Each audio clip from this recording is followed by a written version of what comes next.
Alhamdulillahi Rabbil Alamin. Wassalatu wassalam ala asyrafil anbiya'i wal mursalin wa ala alihi wa sahbihi ajma'in. Subhanaka la ilma lana illa ma 'allamtana innaka antal alimul hakim. La hawla wa la quwwata illa billahil aliyyil azim. Rabbi shrah li sadri wa yassir li amri wa halul 'uqdatam min lisani yafqahu qawli. Allahumma iftah 'alaina bi futuhil 'arifin bik. اللهم اجعلنا من الذين يستمعون القول فيتبعون احسنه. اللهم علمنا مما جهلنا وانفعنا بما علمتنا وزدنا علما نافعا يا رب العالمين. قال الشيخ المصنف رحمه الله تعالى ونفعنا به وبعلومه في الدارين آمين.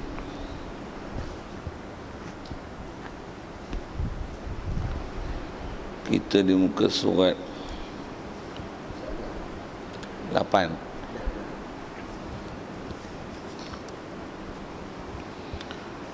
Muka surat 6.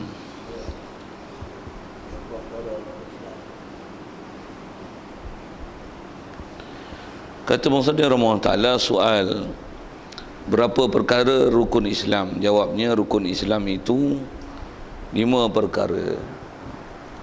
Hadirin sekalian, pertama sekali marilah kita rasakan syukur, terima kasih kepada Allah Ta'ala. Kesyukuran kita, nikmat hidup masih diberi. Syukur kita dapat Islam. Lebih-lebih lagi syukur kita Allah Ta'ala jadikan hati sanubari kita boleh mengiya, membenarkan, menerima semua ajaran yang dibawa datang oleh Nabi kita Muhammad sallallahu alaihi wasallam. Bahkan dijadikan kita boleh jadi taat, patuh perintah dia, meninggalkan larangannya.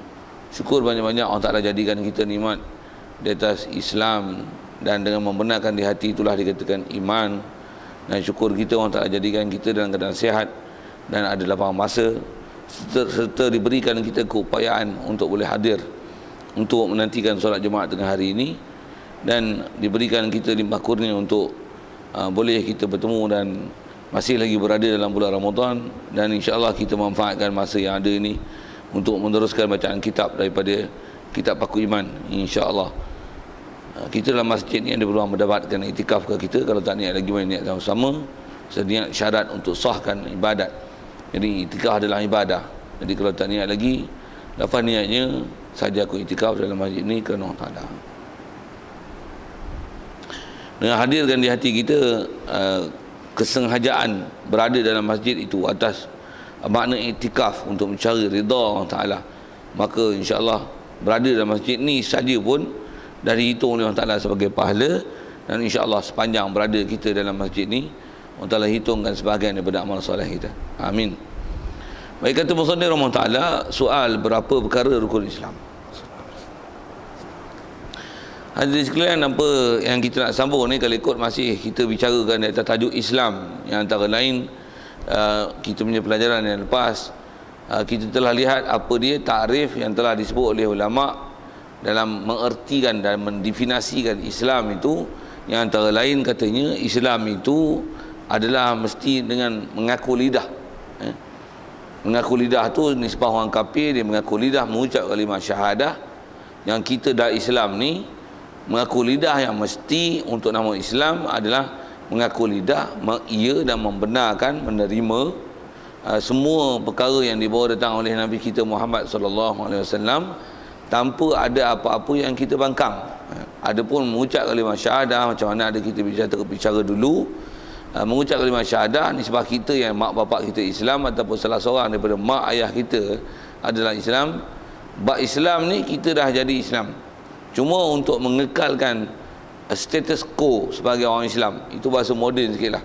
Nak terus supaya kita ni kekal Islam, setidak-tidaknya, sekurang-kurangnya macam mana kita dah bicara dulu, kalau kita yang memang mak bapak kita Islam, maka setidak-tidak untuk jadi Islam mestilah semua ajaran Nabi diakui, diperakukan dengan lidah. Jadi, dan peraku tu dengan tidak ada apa-apa yang membangkang, tolak, menidakkan, menafikan, memperolok, mempersenda ajaran yang dibawa datang oleh Nabi kita Muhammad sallallahu alaihi wasallam, khususnya perkara-perkara yang dipanggil, yang juga kita dah jumpa istilahnya dulu, benda yang dipanggil maklum fid din bidarurah, benda yang sedia maklum dalam agama semudahnya. Dengan makna perkara ini semua orang Islam bakal tahu, Inilah benda asas Islam. Bahkan boleh bahasa gini, jangan kata orang Islam tahu, bahkan orang kafir pun tahu ini adalah ajaran Islam. Jadi di atas apa takrif yang telah kita bicara itulah, maka kita nak sambung ni bicara tentang bab rukun, dan kita lihat sikit apa dia huraian tentang rukun Islam ni. Baik, di atas soalan yang ditanya, berapa rukun Islam? Sangat mudahlah dijawab, rukun Islam 5. Macam mana pun kita cuba ambil faham sikit dengan takrif yang dah lepas kita belajar, yang kita dah ulang sikit sekali lalu tadi, dengan bahasa dan istilah yang kita jumpa, yang memang ada isyarat dalam hadis Nabi SAW mengatakan rukun Islam dengan angka 5 ini kan? Khususnya tentang perkataan rukun tu. Kalau kita belajar bab semayang tu, rukun semayang, yang kalau kita belajar bab rukun ni kan, rukun semayang 13, ada kitab sebut 17, ada kitab sebut 18. Macam mana pun bab fiqh tu pendetilan dia agak panjang lah. Saya nak ambil fokus tentang kita dah faham tentang rukun tu sendiri. Kalau katalah rukun semayang atas angka 13, katalah rukun semayang tu antaranya adalah takbiratul ihram. Ambil yang mudah je. Bila semayang tak ada takbiratul ihram, sah? Tentu kita jawab tak sah. Kenapa? Soal alasan? Pasal takbiratul ihram adalah rukun. Jadi bila tak sah satu perkara rukun, walaupun satu, tak sah ibadat. Kalau bab ibadat, bahkan apa saja istilah perkara yang disyariatkan dalam agama kita, bila ada istilahnya rukun ni maksudnya untuk melaksanakan sesuatu perkara tu untuk mengesahkan dia masih ada rukun ada baru sah. Kalau tanpa rukun memang tak sah. Bila ada rukun, apatah lagi rukun kesemuanya sekali, itu pun dia nak sah terhenti di atas syarat. Maksudnya kalau katalah semayang ada rukun 13 tapi tak wudu, tak sah dia. Pasal wudu adalah syarat. Jadi asal kalau kita definisikan sekali lalu rukun ni, apa dia rukun? Rukun adalah perkara yang tanpa dia tak sah satu perkara. Kalau contoh kita sebut takbiratul ihram tadi, tak ada takbiratul ihram tak sah solat. Tetapi bila ada takbiratul ihram, belum tentu juga solat boleh sah. Kerana walaupun rukun dah ada, tetapi untuk sahkan sesuatu perkara walaupun dah ada rukun, dia masih terhenti untuk mengesahkannya di atas syarat. Sekali lalu kalau tengok tarikh rukun begitulah. Kalau kita bahas dengan ilmiah satu-satu, dia perlukan fakta yang agak detail untuk bahas perkara tu. Macam mana pun, asal kita nak ambil faham di atas apa yang saya sebut tu adalah semudahnya mana rukun. Yang kata rukun, kalau tak ada dia, maka nisbah ibadat, contoh kita sebut solat tadi, tak sahlah ibadat. Kalau katalah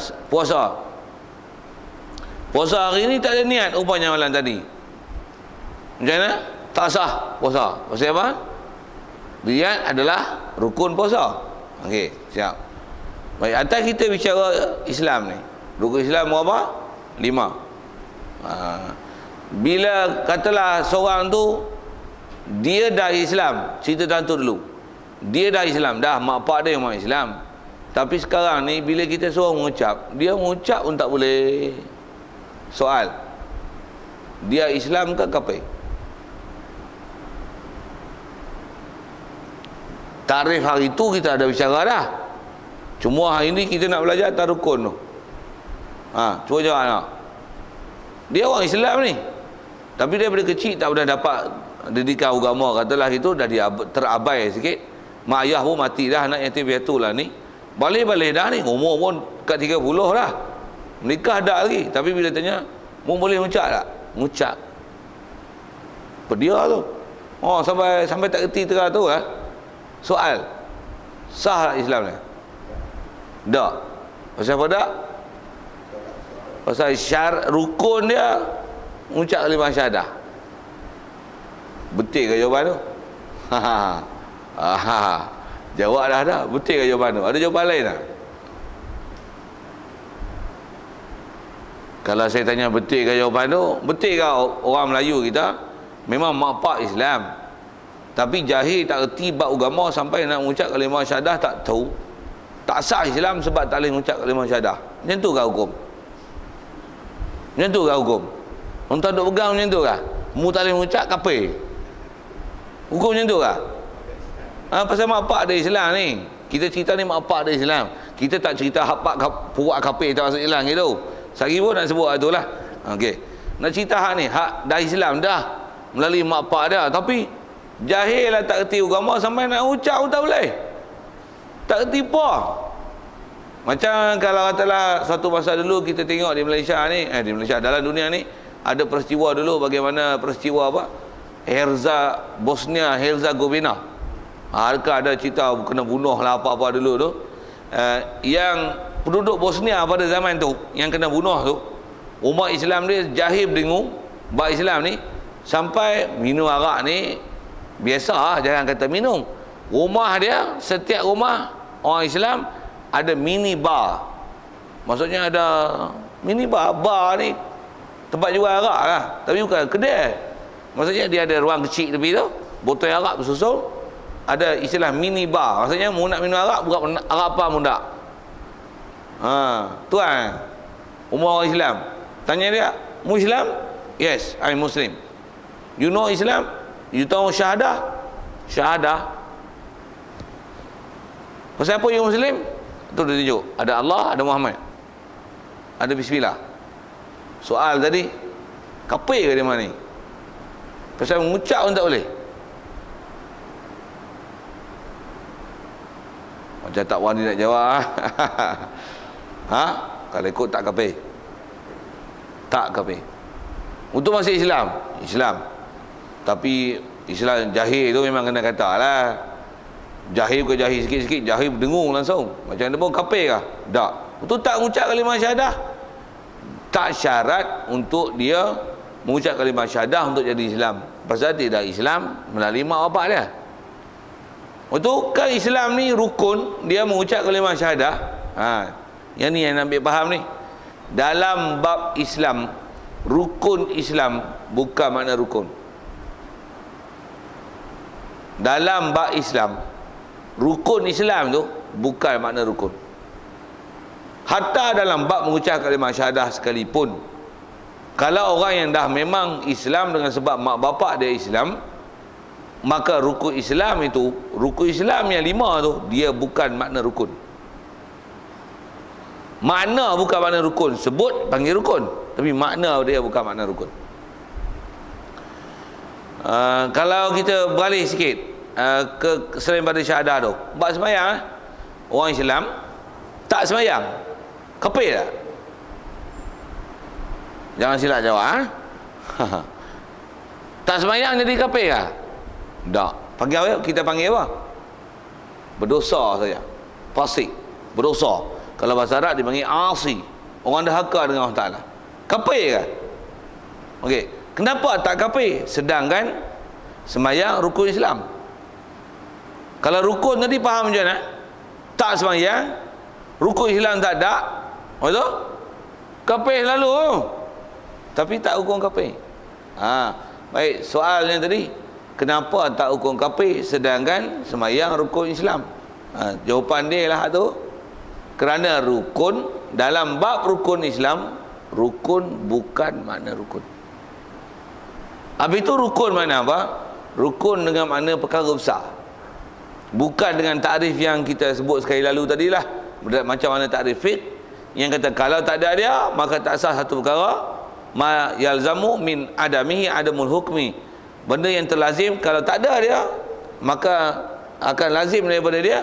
Tak ada lah benda yang kita duk bicara tu. Kalau Islam sampai tak ada Islam, jadi kafir.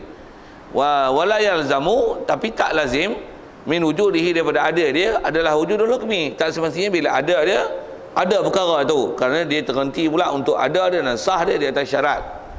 Jadi saya kata kalau nak bahas tu dia agak panjang, pasal dia bahas takrif. Macam mana pun saya nak sebut ialah buka ke Islam tadi balik.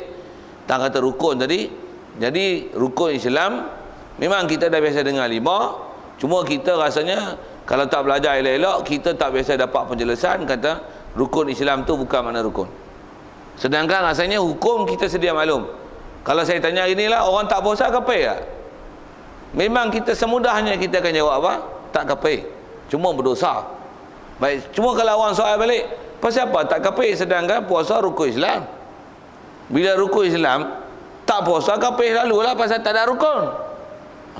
Kan mesti jawab gitu kan? Tapi macam tu kan? Kita kata setahu kita lah, tak puasa tak kafir, tak sembahyang tak kafir. Hatta soalan tadi dah tak kalimah syahadah tu, tak reti mengucap kalimah syahadah pun tak jadi kafir kalau dia daripada keturunan Islam. Pasal apa? Alasannya kita dah bicara tadi lah, kerana rukun Islam bukan dengan makna rukun. Apa itu makna apa? Rukun Islam dengan makna benda besar. Benda besar, benda asas, benda tunjang, benda yang jadi pokok amalan praktikal lahiriah dalam Islam. Dia bukan rukun dengan definisi saya sebut tadi lah. Nak detail tu pergi ngaji bab dia baru boleh nak bincang hal detail tu. Macam mana pun di atas apa yang kita sedia maklum dari segi nak menghukum orang yang tak buat rukun Islam ni, rasa sedia maklum orang tak sembahyang, orang tak puasa, orang tak zakat, orang tak haji. Khusus dengan terdekat yang kita pun duduk bulan puasa ni, kita tahu peterah dia tak bayar langsung, bukan tak ada duit, tapi peterah dia buat tak tahu tak bayar, kafir ke? Tak. Untuk apa? Berdosa. Kan tunaikan zakat ni, tambah zakat peterah, dia sebahagian daripada rukun Islam. Untuk tak kafir ke? Tak. Apa hukum? Berdosa. Baik, sekali lagi alasan kenapa tak jadi kafir, kerana Islam, rukun Islam bukan mana rukun. Itu mana apa? Dia benda besar. Kalau bahasa Arab disebut dengan ma'zam, ma'azim, benda-benda besar, benda-benda asas, benda tonggak dalam Islam dari segi amalan praktikal dia. Tapi taklah dengan meninggalkan dia jadi kafir.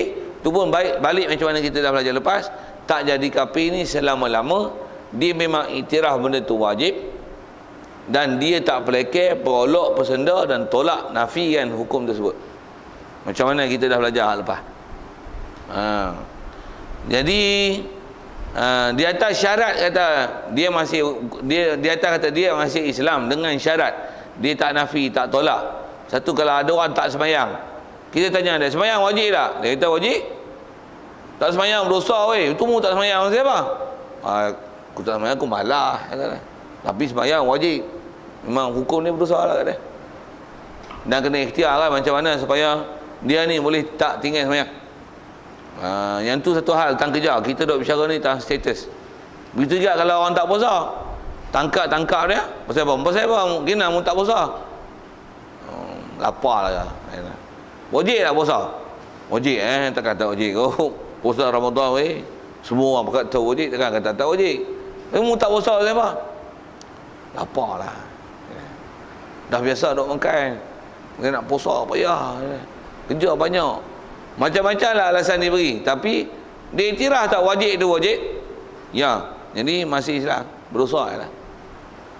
Cuma syarat tu mesti jaga ketat. Dan mana? Jangan nafi, perolok, persenda, tolak hukum.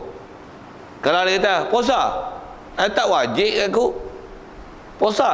Ku nak puasa tak puasa. Puasa pun apa? Mau ingat molek ingat puasa. Mau ingat dengan puasa mu boleh masuk syurga. Hak tu risau kita tu. Pasal apa ni? Dia masuk macam nak persenda, polok, petikai, nafikan hukum.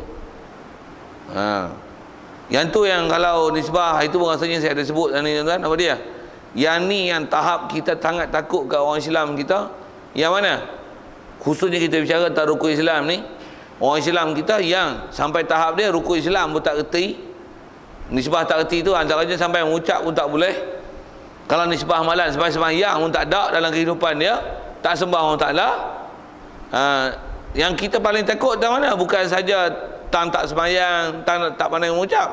Yang takut paling besar sekali kat kita adalah dia menidakkan wajibnya sembahyang dan juga rukun Islam lain, dan dia menafikan perkara yang sepatutnya diiktiraf, antaranya dalam bab syahadah.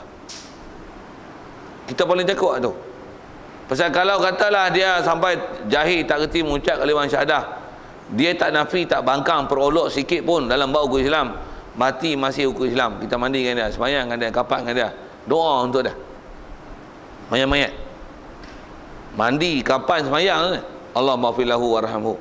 Kalau ada lah setengah tempat tu bila dah mati nak angkat selepas sembahyang mayat tu, siap tanya lagi Apa kita nak kata kat mayat ni? Baik. Apa kita nak saksikan kata mayat ni? Baik. Padahal kita tahu banyak dah hidup tak bisa duduk semua. Ya. Jumaat pun tak pergi. Kita kata apa? Baik. Doa lah tu. Allah maafin lahu warhamhu. Waj'al qabrahu rawdatan min riyadil jannah. Jadikan kubur dia ni satu taman daripada taman-taman syurga. Tolong doa tu bagi syurga lagi. Masukkan dia dalam syurga. Bagikan dia ahli dia lebih baik pada ahli dia. Wa abihu zawjan min khairan zawjan min khairan min zawji. Suami, kalau kata suami, kalau isteri lebih baik daripada suami isteri dia. Dapat ahli yang lebih baik daripada ahli dia. Kan kita doa bagus tu. Pasal apa doa? Pasal dia masih hilang. Berdosa, memang berdosa. Tapi masih diharapkan keampunan Allah Ta'ala boleh beri kat dia. Syarat dia apa? Islam tu dia jaga. Tak mana? Mengiktiraf, mengakui dengan lidah semua perkara dengan Islam. Itu sekurang-kurang orang Islam kita yang kita kena jaga tahap. Lagi bagus memang boleh taat, boleh mengaji, bagus tu memang dah. Tapi sekurang-kurang orang Islam yang kita kena jaga sangat sampai tahap ni. Tapi kalau dah sampai pada tahap dia tolak, dia persenda, dia permain. Apatah lagi ada istilah saya nak sebut ni, ada budaya yang membudayakan, membangkang hukum Islam, protes hukum Islam. Yang ni kita takut kan. Yang protes tu pula orang Islam protes. Contoh, kami tak mau hudud. Kami tak mau hudud. Payah. Saya kata payah lah apa? Kapir weh. Hudud bukan Islam. Hudud bukan hilang. Hudud bukan hilang, kapir weh. Mana boleh nafi? Kami tak mau solat. Kami nak kebebasan buka aurat. Kami nak kebebasan buka aurat. Buka aurat tak wajib. Tutup aurat tak wajib. Ni kapir tu weh. Pasal apa? Pasal munafi hukum. Kami nak bebas. Kami nak bebas. Kami tak mau sembahyang. Tu kita risau. Ambil Quran jejak pula. Ni kita takut ataupun kami nak bebas, kami nak masuk agama Kristian. Tu kita takut tu. Tapi kalau dia kata kami orang Islam lagi cik, kami tak puasa pun kami Islam ke weh. Tuhan kami Allah, Nabi kami Nabi Muhammad. Cuma kami tak ikut ajaran Nabi ya. Kita kata macam ni, gagah lagi Islam lagi. Saya kata gagah tu tahu mana? Masih hukum status Islam lagi. Dan kalau iman itu mendalikan iman dalam hati dia, pasal apa? Masih mengiktiraf hukum Islam. Dan dia pula takut pula, tolonglah encik, jangan siksa kami, jangan tagak kami, jangan malu kami encik, malu kami encik. Kami tahulah kami tak sembahyang, kami mu satu hari memang nak taubat encik. Bagus, dari segi sudut nak taubat. Mengiktiraf lagi hukum Islam. Nak cerita tahu mana? Kita dah cerita tentang tu lah yang kata walaupun rukun Islam itu dengan makna rukun, dia cuma makna besar, tapi taklah dengan makna rukun. Kalau andai kata rukun Islam itu dengan makna rukun, maka siapa-siapa tinggal Islam, tinggal ajaran Islam, memang hukum kafir selalu Tapi tak ada macam tu. Kalau ada pun kena kait. Misalnya dia tak sembahyang, kalau kata apa hukum tinggal sembahyang, berdosa, jangan kata kafir. Salah jawab kafir. Kalau nak jawab kafir kena ada kait. Apa hukum tinggal sembahyang? Kafir jika dia menafikan wajibnya sembahyang tersebut. Baru betul jawapan. Satu, jangan mudah-mudah kafirkan orang dengan sebab tak sembahyang, tak puasa, tak tutup aurat, tak pergi haji, tak bayar zakat. Jangan kafirkan dia. Cuma berdosa kan dia. Itu boleh. Memang berdosa. Tapi kafirkan ni satu perbuatan salah. Pasal apa? Pasal kita tak kafirkan orang Islam dengan semata-mata pelaksanaan dosa. Walaupun dosa besar gila tak kira. Besar gila tak apa? Bunuh orang, zina, minum arak, judi, apa sajalah. Nisbah dia buat baru berdosa. Jangan kafirkan dia. Kata mu zina 10 kali lah, kafir pula. Jangan kata itu. Pasal dia tak jadi kafir.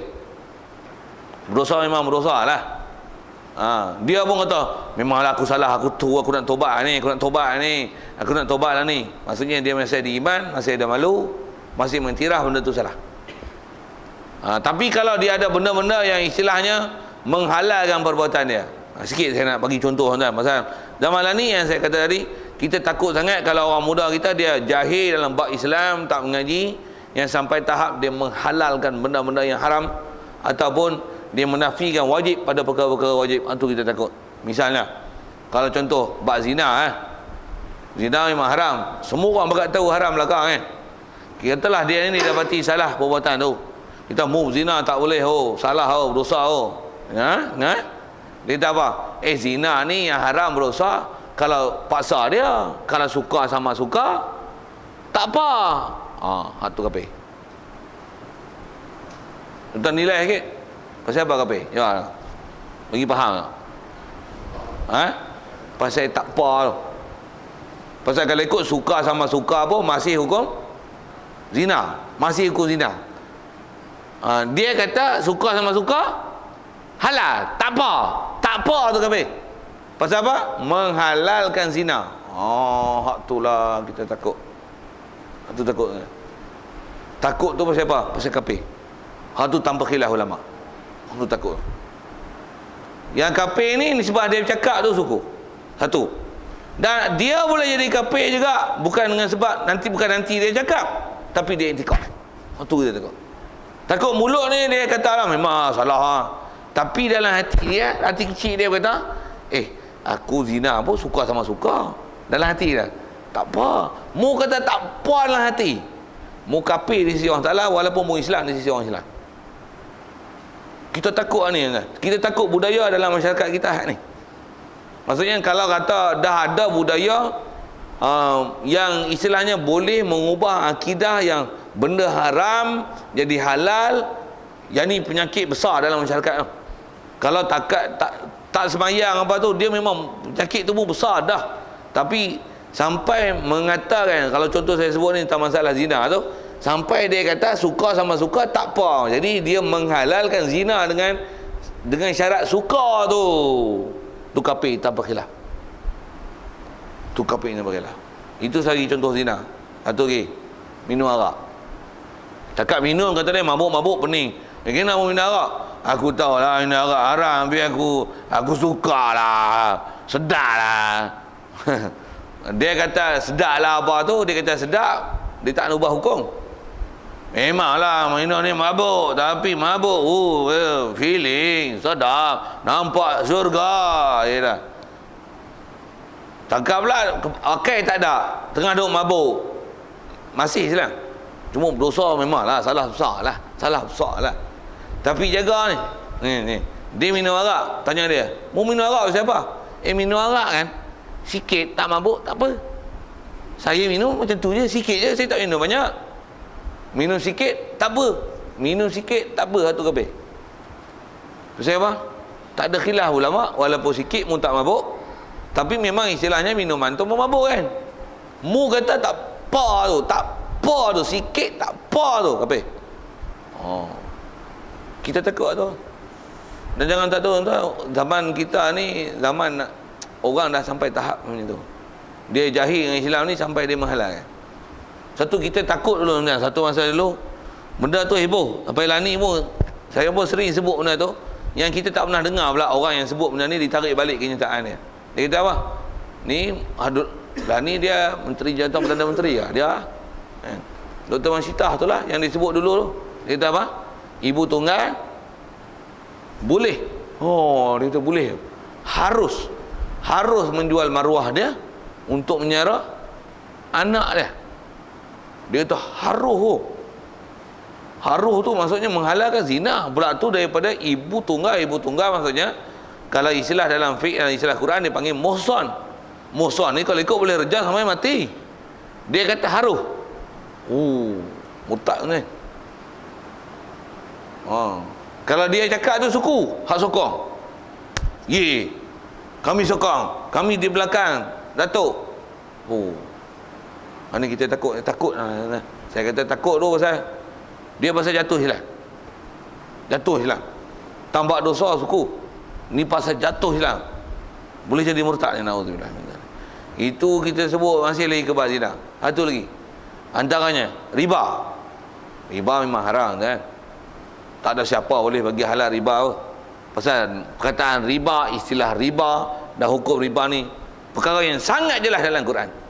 Allah Ta'ala sebut apa? Wa harramallahu al-bai' ahallallahu al-bai' wa harramar riba. Allah Ta'ala halalkan jual beli, haram dengan riba. Riba memang haram. Riba memang haram.